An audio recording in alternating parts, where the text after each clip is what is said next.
competences for medical practice, and you should behave as a professional, but you should also behave as a communicator, a collaborator, a leader in your area, an health advocate, and a scholar. You have to study every day.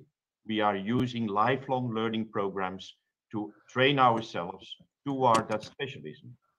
A lot of medical professionalism do have a specific domain, the pulmonology, pulmonary medicine, cardiology, cardiovascular medicine. So also for pain, it's important that we have algology, pain medicine, and a pain medical doctor. And why is that so important? I think that GPs in primary care, they see the most of the patients, but they see basic knowledge and not the complex knowledge, which is with a few patients, but having a high suffering. So an expert in pain medicine, that's what we are looking for. And for sure for the interventional pain practice, because all of you who are graduated for FIPP were studying, we're demonstrating on cadavers, and we're doing daily practice in your practice to have the best possible outcome of pain treatment. And nowadays, during these days, for some countries of an opioid crisis, it's really important to know what's about interventional pain. That brings us to the next step, the quality cycle of pain medicine. And you all know the plan, do, check, act cycle. In that cycle, we need to have guidelines. We need to have knowledge. And that knowledge is very well taken, for example, by our books published all over the world about the techniques we perform and the evidence they have. Also, like in pain practice published. So very important. You see also the blue book, which is the preparative book for the examination. And Dr. Mark Tolliver can explain more on that later on. The do act is that you have to educate and to train yourself. Yeah. After the training, you have to check if you trained well and if you were educated by a certification. And that certification is delivered by the Fellow of Interventional Pain Practice and the CIPS examination. But not only that, also your clinical practice, your research practice, your educational practice can be visited by a special team of our society, and you can get a center of excellence in pain practice once you graduated for FIPP. So take that in your mind. And a lot of the FIPPs listening to this lecture and lecturing the next days, they all can apply for this graduation. Finally, you become a specialist. Like you see here, our founding father, Ricardo Ruiz Lopez, like you see also Gabor Rax. And having this specialist, you should have the best possible outcome for your patient who is no longer suffering from his pain. So these are really important steps to take and to install in your program of your pain society, of your anesthesiological society for the future. Why is that so important? In the 50s, a psychologist told, if the only tool you have is a hammer, you tend to see every problem as a nail. Pain medicine become more difficult than only putting a needle in a patient. It's more about knowing about a lot of techniques, but also a lot of anatomy, pathophysiology, and psychological and social knowledge. So pain medicine requires a pain specialization program for experts. And who exactly is then, after that program, the pain specialist? Pain medicine needs a stepwise approach. You first have to train yourself for the basic knowledge. After that, you go for the interventional pain specialist. Yeah, and that is, for example, in a lot of countries already all over the world, you have this stepwise approach of a first level for the basic knowledge and a second level for the interventional knowledge. Within WIP, we learn to people that you have different levels.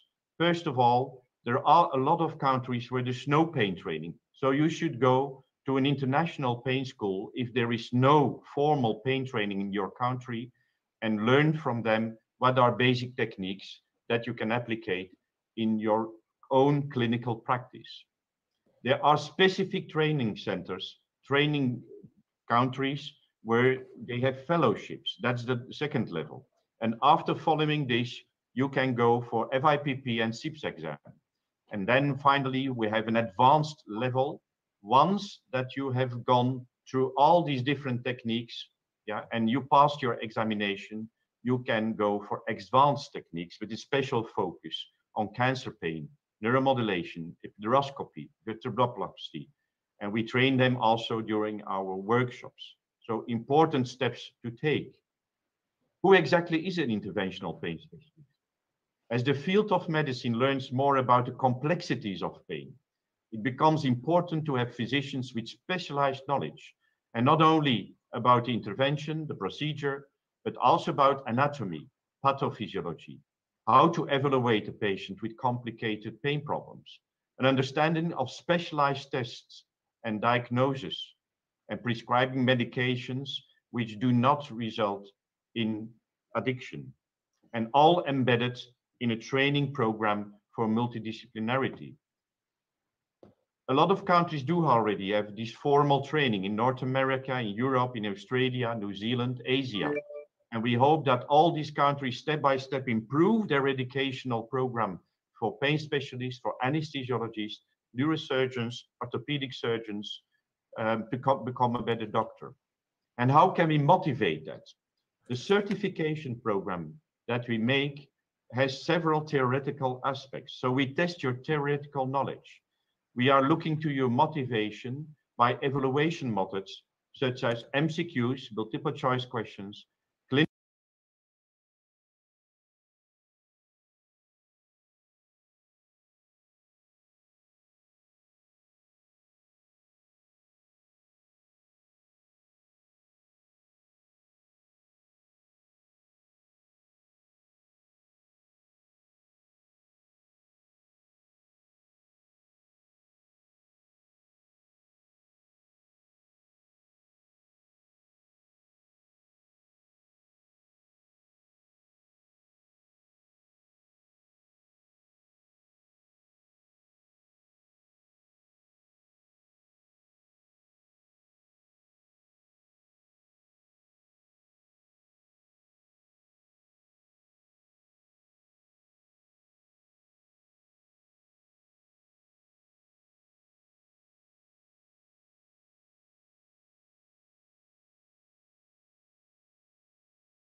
all of us have a lifelong learning program that changes your brain and gives you knowledge. CME does improve physician performance on a patient in a health outcome and guaranteeing that outcome. And CME is more effective when it's more interactive, that it's correlated with simulation assessments in procedural skills are highly correlated with patient outcome. So having the best training on simulation is the best what all of us can do together. And that makes also the challenge now of the COVID pandemic so dramatic. What do we do with WIP? What do we need, all of us? A quality program to train. So you need to perform these international courses all over the world, and for sure in your region with so many patients and doctors. You have to educate the best interventional pain specialists and use that program I just explained you. How we are doing this? First of all, by up-to-date core curriculum, including lifelong learning. All the FIPPs meet after their exam for a lot of years together in our workshops and training courses. Second, by studying and knowledge, educational material, books, e-learnings, consensus statements, code of conduct, EPAs for the future. We need to have a core curriculum, which is also made by our educational committee of WIP, so that we know that you know the best techniques and are educated in our workshops. We have symposia and workshops where you have practice-based lectures, clinical case presentations, theoretical education on research and educational skills. We have workshops with basic, advanced, and masterclass level for cadaveric workshops and demonstrations. Again, for clinical case presentations in the simulation and on-site visitation. We can go to centers of excellence to ask to see how the practice is done on the best possible way. Again, our educational committee of WIP supervises this program. Then the next step is our board of examination activities by the certification program. And we have now in total 5 different locations where you can take the exam once that the pandemic and the vaccination program should be starting again. We restart the whole program, which gives us the FIPP and the Cips examination certification program. And finally, the visitation program. Each center of FIPP working can ask for a visitation and an accreditation as a center of excellence in pain practice accreditation. And this is really a process of quality assurance of interventional pain practice all over the world. You can have different levels depending on if you're performing patient care, research, and educational programs, including in this interventional pain practice. As you know, we need more evidence and we need more evidence-based medicine, and that can only be reached by optimal research program. This accreditation program is supervised by a separate committee on the Centers of Excellence in Pain Practice, chaired by Professor Serdar Erdine from Turkey. So having the specialist in pain medicine, and that's our ACT level, you should measure your outcome. You should look for patient care programs and registries. You should evaluate your educational program, and you should go for good and optimal research with good publications resulting in evidence. From there, we go to the more practical applications of the examination, and I hand over my lecture now to Dr. Mark Tolliver, who is my really right hand. It's a wonderful guy who will guide us all to the best application towards the examination. I'm very grateful. I'm very happy that he is here. Mark, the word is now for you. Thank you. Thank you very much, Chris. And I'm also very grateful and honored by the invitation to be here. I would like to thank Dr. Rahman, Professor Shahidullah, Dr. Das, Professor Alam, of course, Professor Sardar for the invitation. We are, Professor Vissers and I, like we said, we're very happy to be here, and we're very pleased to see so many of our colleagues from WIP with us as participants and panelists in this meeting.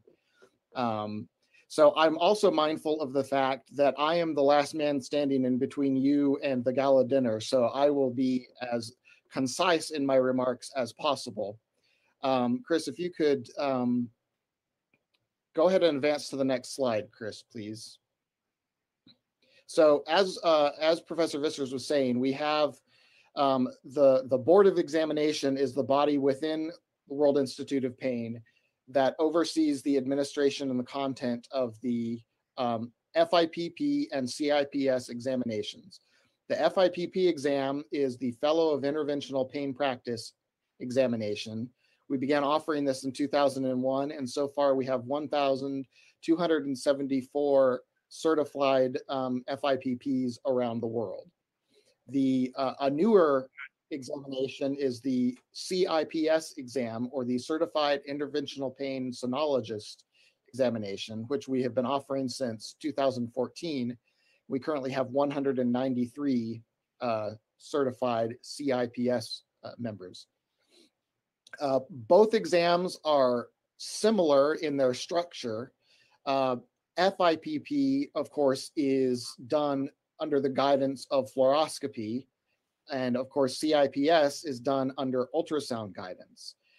So because of this, there is some slight variation on the content of each exam, and of course, the procedures that we examine are different because different procedures lend themselves better to different modalities. Next slide, Chris.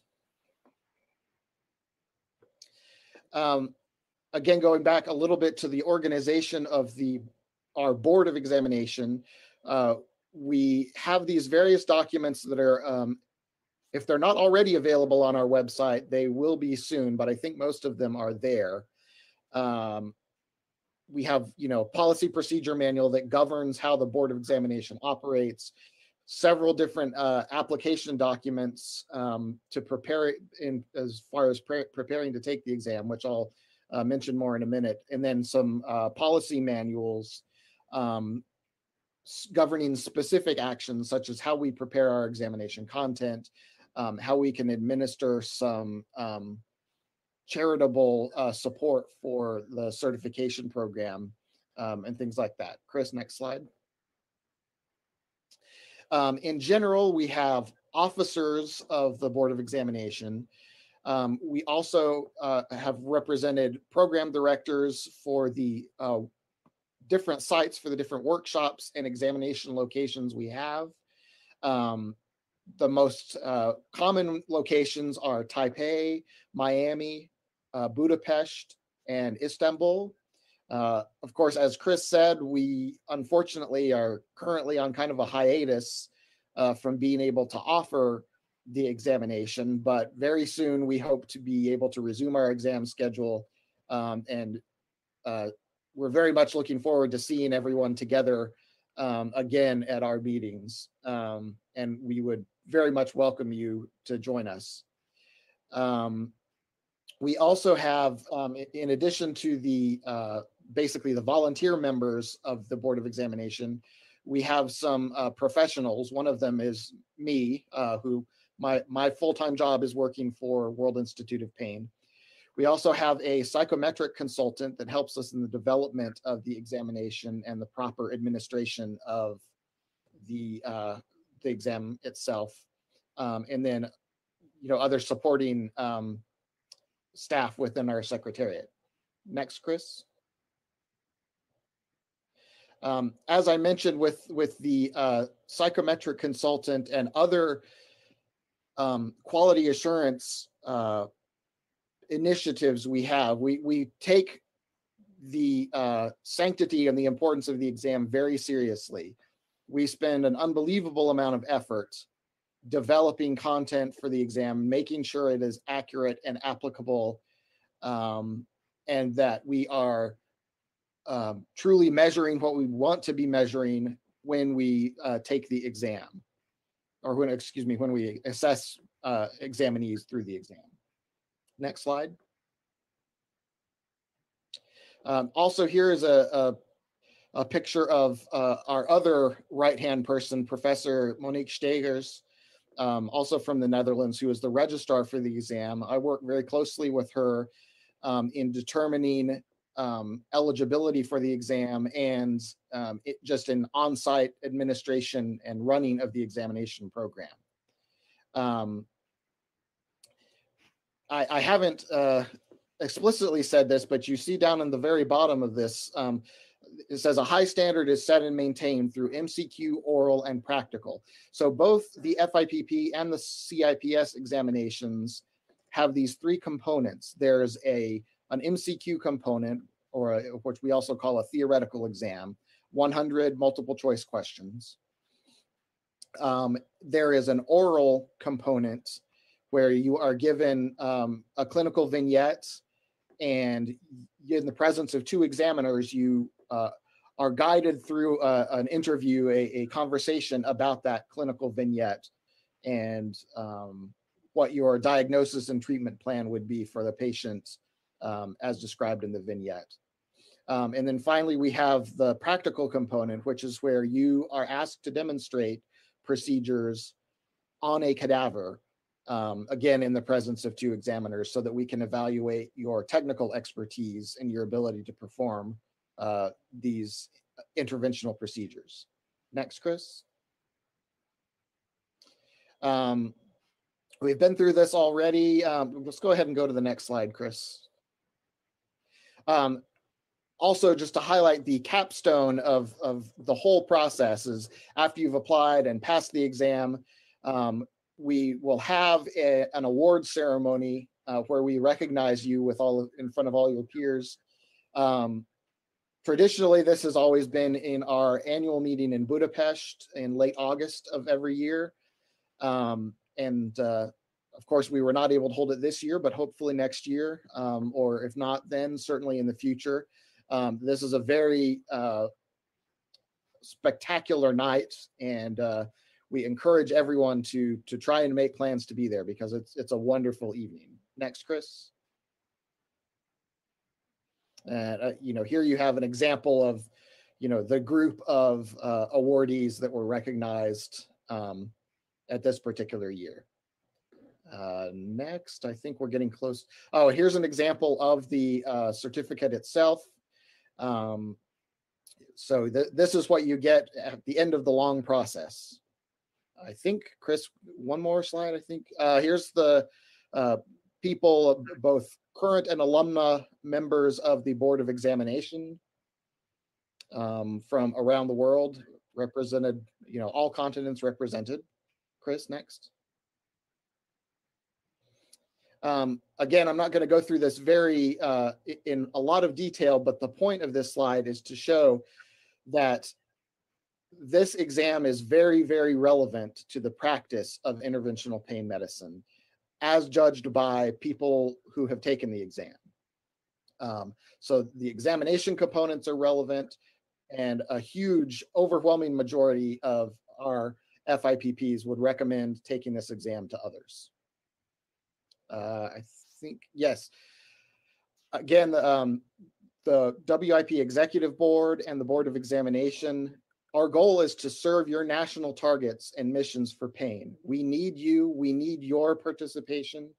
And we see our role as being there to help equip you to better treat interventional pain, to better perform interventional pain where you are, where you live.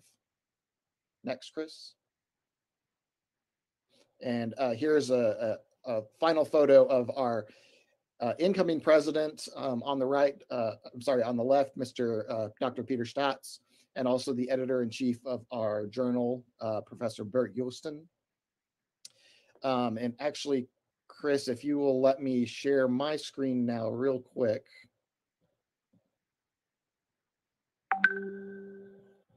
Can everyone see my screen now?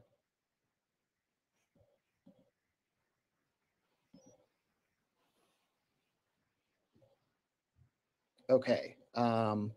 So again, I know everyone wants to get to the gala dinner, so I'll just highlight a few brief bits of information on the website of worldinstituteofpain.org. There's lots of useful information on the website. In particular, if you look at the Board of Examination, there are a lot of very helpful resources. When we are able to offer examinations, again, we will offer the examination, the examination application systems will be online. These links are currently not live since we don't have any examinations firmly on the schedule, but as soon as they do, we will put the application back up. And then probably of most importance that I want to highlight is the FIPP and Cips information bulletins here, which they're 2 documents, one for each exam, that contain comprehensive information about each examination and the application and eligibility process. And if you give me just a moment, I have one of these documents open that I can show. So, oops. So this is an example. This is the information bulletin for the FIPP exam. Again, it's very detailed information about all of the different requirements and in order to be eligible to take the exam. There is a content outline of what is covered by the multiple choice questions, the procedures, which I'll come back to in just a second, and then the oral examination content. Also, I want to point out, we have towards the end of these documents, we have some sample multiple choice questions and some recommended reading, recommended reading and review materials to help you as you prepare to take the exam. Going back to this list of procedures on the exams, this is the source of the vast majority of questions that we get about the application process. So you will see that there's this list of 20 different procedures, 5 in each of 4 anatomical regions. When you come to take the exam, you will be asked to perform one procedure from each of these 4 regions on the cadaver with the C-arm in the presence of your 2 examiners. Or of course, if you're taking the Cips exam, instead of a C-arm, it will be an ultrasound machine. What's very important is when you submit your application, we will ask you how many of these procedures you perform on a routine basis, you know, like as a monthly average. We get lots of questions, you know, what's the minimum number of stellate ganglion blocks I need to do in order to be eligible? That's not really how this works. We want you, when you submit the application, to just be accurate and let it be a representation of what your practice is. And then we will use that information when we make these assignments for what will appear on your exam. We try very hard not to assign you a procedure that you have never done or that you do not routinely perform, because that's not a fair assessment. But for example, if you don't do any head and neck procedures, we still have to assign you at least one head and neck procedure. So one of these will be assigned, but hopefully by the time you're ready to apply to take the exam, you have you know, familiarity with probably the majority of these procedures. That's just a very cursory overview of a lot of, frankly, rather boring and detailed administrative information. But again, as I said, I'm mindful of the time. I don't want to delay you from your gala dinner any longer. So I will close my presentation here.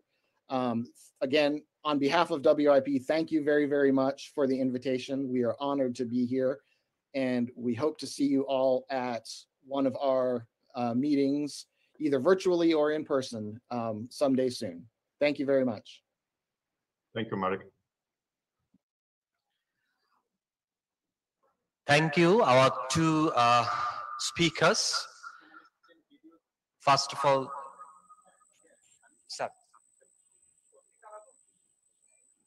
so ladies and gentlemen, now we are going to show a video clip.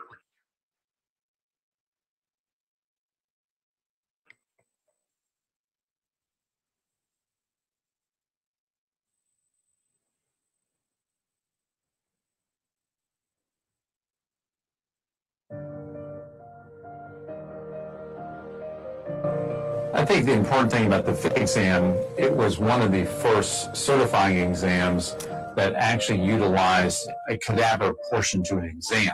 So not only did you take a written test, in addition you had an oral exam, and you had a practical part where you actually got to showcase your skills. It gives you the opportunity to compare yourself among people across the world. It is a validation. I think I do a good job. I think I'm a good doctor, but this is the validation and the proof that I know what I'm doing. I think having your Fipp allows you to answer to yourself, to know that you've taken it upon yourself to get the highest credentials possible. The Fipp is a means of credentialing yourself, knowing that you've achieved that level of competence. And we're talking about the ability to be included in a very special group of people who want to practice with a certain level of quality. By getting involved with the FIPP, it actually really has expanded my own scope of practice. With the growing of pain management, especially globally, a lot of countries don't have certifying exams. A lot of them don't have fellowships. And so the World Institute of Pain, by starting the Fellowship of Interventional Pain Practice exam, was a way to help them validate their training and go back to their countries and say, hey, I'm board certified in interventional pain management or interventional pain practice. Well, I think it provides you a comfort level and a sense of confidence within your everyday practice that you've achieved a qualification that not everybody has. The exam is very practical. It's very reasonable in terms of the knowledge that's expected of you, but you still need to be prepared. It's not easy. I actually see a lot of advantages to having a Fipp. Many of them are intangible. One of the biggest intangibles has been this chance to meet people with the same passion I have all over the world. It's been an amazing way of getting to talk with people who have the same passion about pain that I do, who are having the same problems that I'm having with patients, to be able to exchange ideas. I get a chance to learn new techniques every single meeting. When I took my board 14 years ago, I was examined by a physician from Netherlands.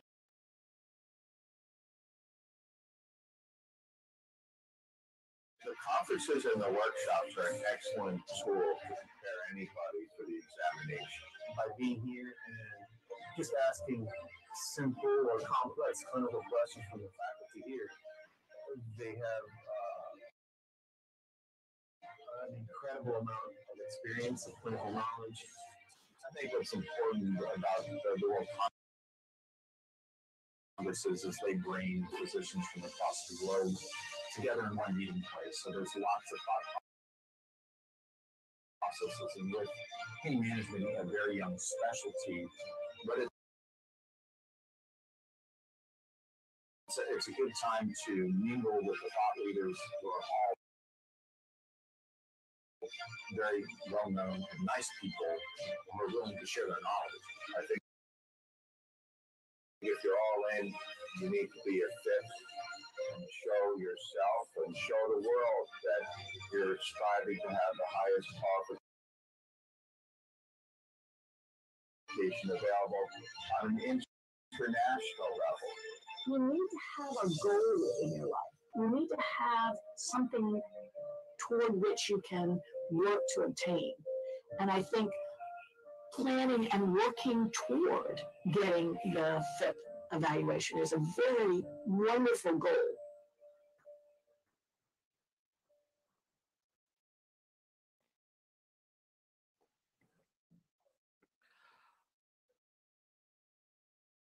Thank you, everyone. So I must want to give thank you our two speakers, Professor Chris C.P. Visas. He also mentioned nicely various things about FIPP and CIPS examination. How can we apply and what are the contents of these examination? Now, from India, we have our chairperson from Kolkata, our mentor, our teachers, all you know, Dr. Gautam Das sir. He is in Zoom line. Now I would like to request Dr. Gautam Das sir to give his remarks, and as we know, he is the first qualified FIPP FIPP from India, and being a person of subcontinent, he can nicely mention, and his talk will definitely help us to prepare ourselves for FIPP. May I request Dr. Gautam Das Sir to Yes, give his opinion. Yes, Anisul, am I audible? Probably I'm audible? Yes, sir. Yes, sir. Okay, thank you for organizing this session. You know, hot trees and Mark mentioned there very nice elaborations of the exam process. And it was just reminding me about my first, when I appeared in 2007. I appeared 2007 in Budapest. And what I can say that this is such a robust exam system that here the either way is very difficult. Means those who know the subject, very difficult that he is not going to pass. He's definitely going to pass if he knows the subject, and vice versa. Means if somebody is not knowing the subject nicely, very little chance that he'll be passing out. So I also had my experience several times. I was the examiner there, and I was very much impressed. And I must be telling that this is one of the gold standard in international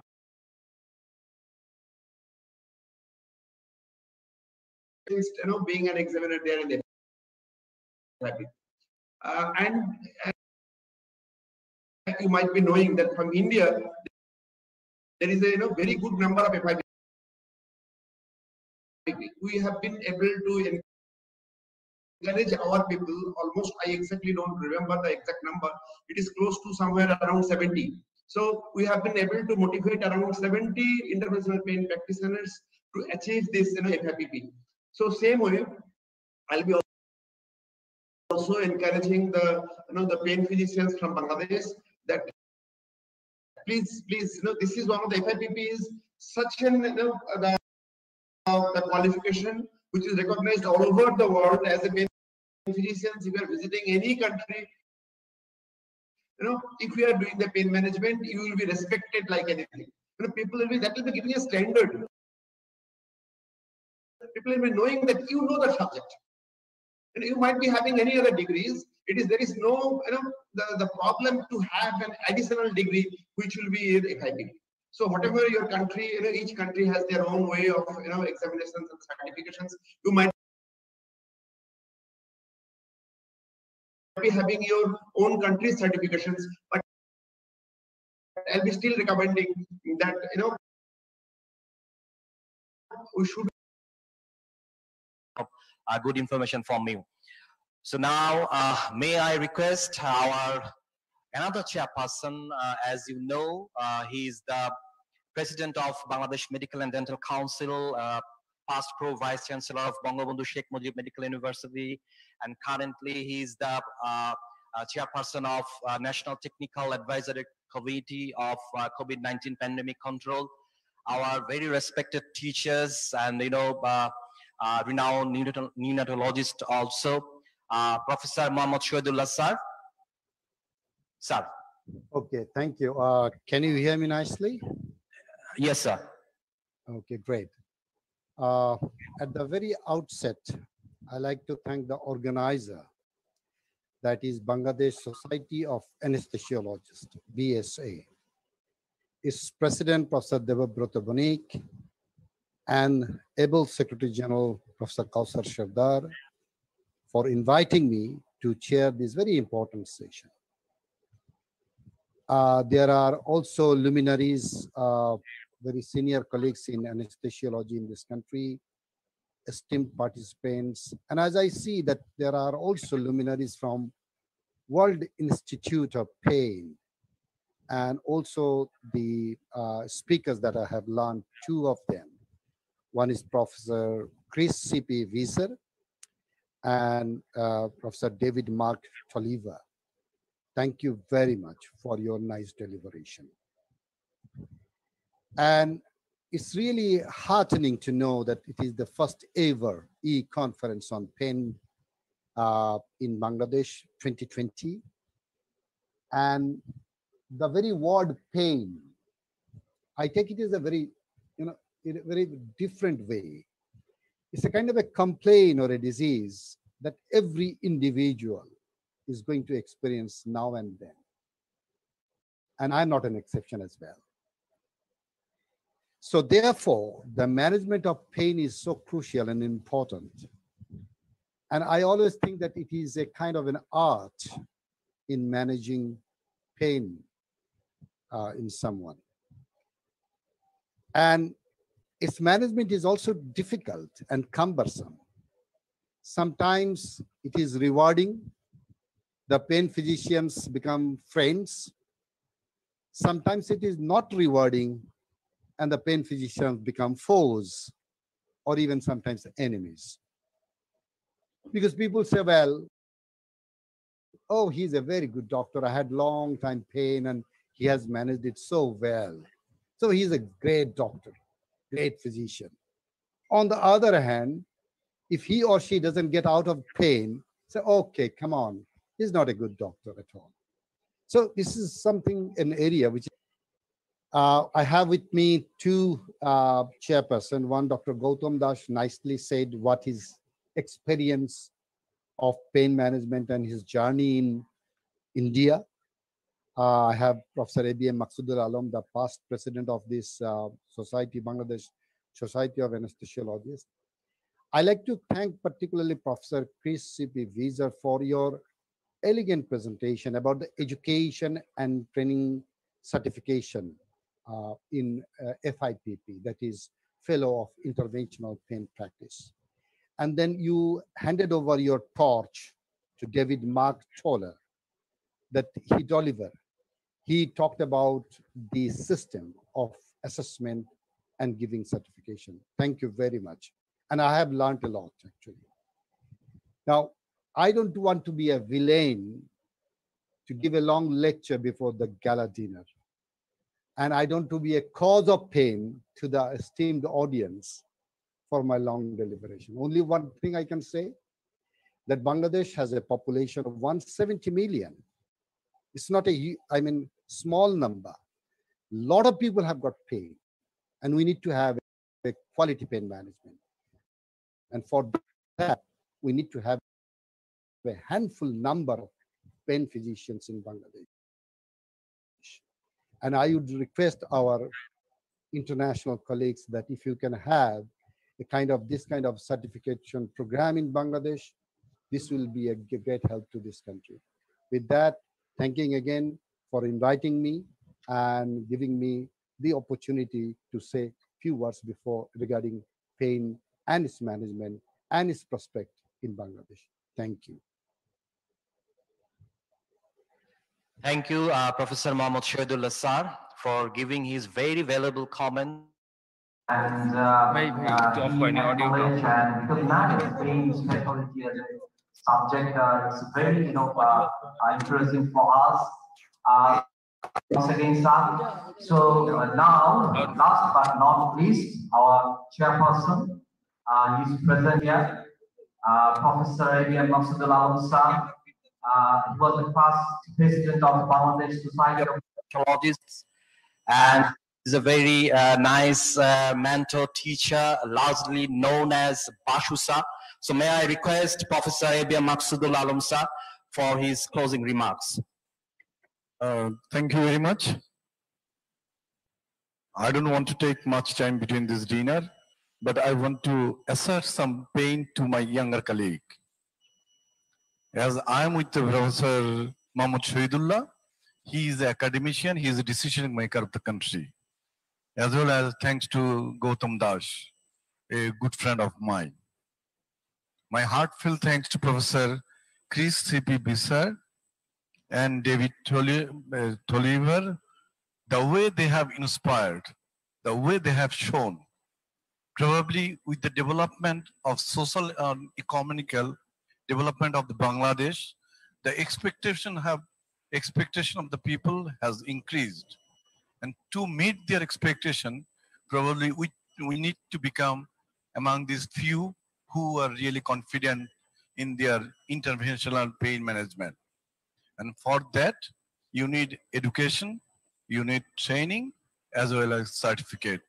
So my real thanks to this chair of FIPP, Board Examination of World Institute of Pain, and to David Taliber, who has really inspired, and I'm sure ignite your interest so that you can have this and you can be the best friend of the people of the country. Thank you very much. Thank you. Thank you, Professor ABM Maqsudur Alam sir. So it's my honor to hand over microphone Professor Kausar Shadar sir. He will formally invite you, of course, for our next, activities, sir.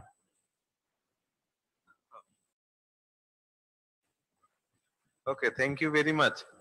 Chris Visser, sirs. Yes, how are you? Doing well, and thanks a lot. Mark Tolliver already left. Mark Tolliver, are you here? Mark is in executive board meeting now of WIP. Gautam Das, sir.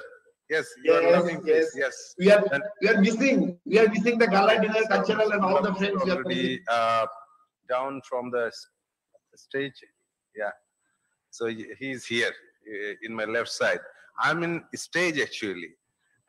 Here is in front of me about 100 participants in front of me right now.